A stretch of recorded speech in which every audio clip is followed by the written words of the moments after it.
Example 8, it says the surveyor wants to know the distance from point A to point B across the river, but he can't stretch a tape measure across the river. He locates a point D so that side AB is perpendicular to side AD, and he measures side AD and angle BDA. All measurements are in the figure. How far is it from point A to point B? So he's on this side of the river. He has the capacity to find a point across the river, that would create this segment, and then he just needs to find the perpendicular segment this way, and then he measures the angle. So all this stuff would be doable from one side of the river, measuring this angle, making this right angle, and that 75-degree angle, a 75-foot distance. And if I were to draw this picture on my paper, so again, this would be in my book, so what goes on my paper then would be the same picture, A, B, D. 75 feet is the distance from A to D. This is a 37-degree angle right here. And the question is asking us for the distance from A to B, so they're looking for X. So we get a word problem that sets up like the problems we've seen the last couple days, right? Where we have a missing side. Now, in the last couple days, all we've been doing is we've been finding every single thing, right? All the angles, all the sides.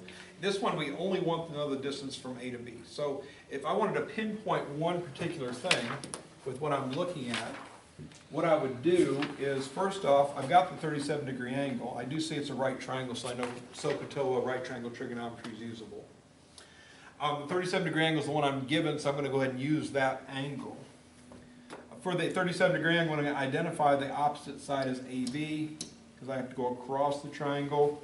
If I start at angle A, the right angle, go across the triangle, that tells me DB is the hypotenuse.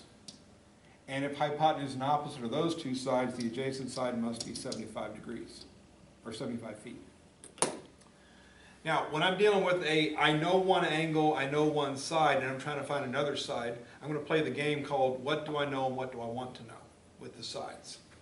And that helps me determine which trig ratio is going to help me find the answer. So, what do I know?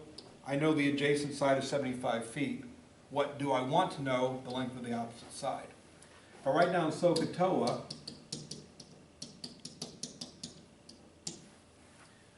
I want to know the opposite. I do know the adjacent. So the two pieces that I'm going to be working with are the opposite and adjacent. Tells me tangent is going to be the usable trig function in this problem. All right, once I establish tangent is going to help me find what I'm looking for, now I need to write a good trigonometric expression off of that.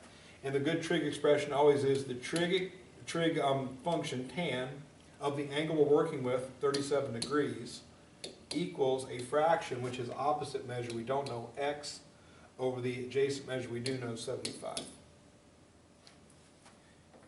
And just like the other problem from the other day, I'm going to put this over 1 to create a good proportion. I'm going to use my calculator to evaluate tangent of 37 degrees. So tan 37, my calculator says that equals 0.7536.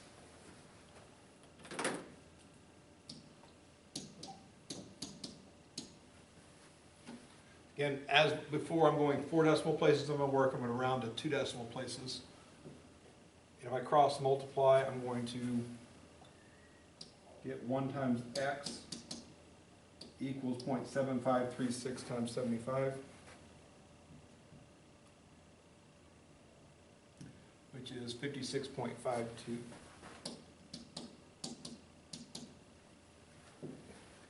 The unit of length of AD is feet, so that'll be 56.52 feet. As with all word problems in this class, I do expect there to be units attached to your answers. Give me a number and a unit, don't just give me a number.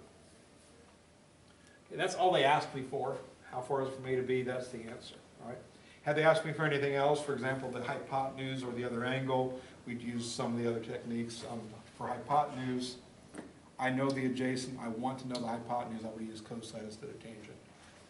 So again, look at what you know and what you want to know to establish which trig function is going to help you find that answer. And then use that proper trig function correctly. Use a calculator to evaluate things that you don't know.